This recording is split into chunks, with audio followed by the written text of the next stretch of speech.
But I wanted to ask you about Eleanor's character, or Eleanor on The Good Place, because I think of most shows I've been watching, she has one of the most interesting character arcs, just even in one season, but over 2 seasons, of course. So if you could speak a little bit about that, because you don't often see that much of a change in a character.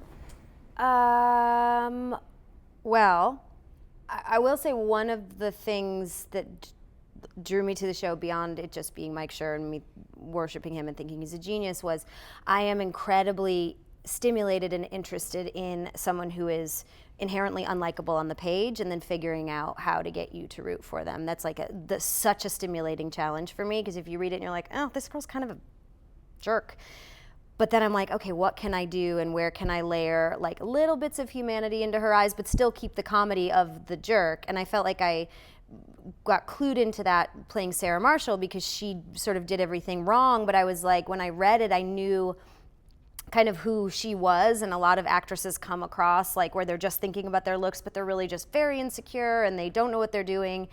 And with Eleanor, I think you can't have a lead that you don't like, but we needed her to start incredibly unlikable so that we could get her to a place. And I think it was also not just about her, it was all layered in with everyone else's arc to get us to the end of the first season's reveal. Spoiler alert, there's a big change. It's I didn't. What? It's not heaven, I'm so sorry.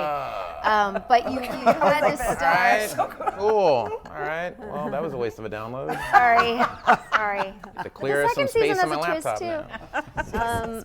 I didn't feel like there was enough space between spoiler alert and Yeah, the so spoil. you needed to stretch that one out a little bit. Sorry.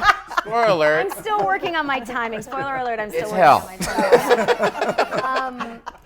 But yeah, I mean, I don't know, did that answer the question? I think, she is unlikable, but also, all the things that kind of make me a little pukey when people are like, you have to love your character to play them. Like, you do, I guess. It feels really kind of gross to say, but you do a little bit, and I feel like I just saw someone who wasn't maybe great at reading a room and genuinely was just concerned with how she was feeling at all times. And it wasn't that I was trying to disregard you, but just you're not on my radar. So if I'm encroaching into your space, it has nothing to do with you. It's just all about Eleanor. And that's just a really, really fun thing to play.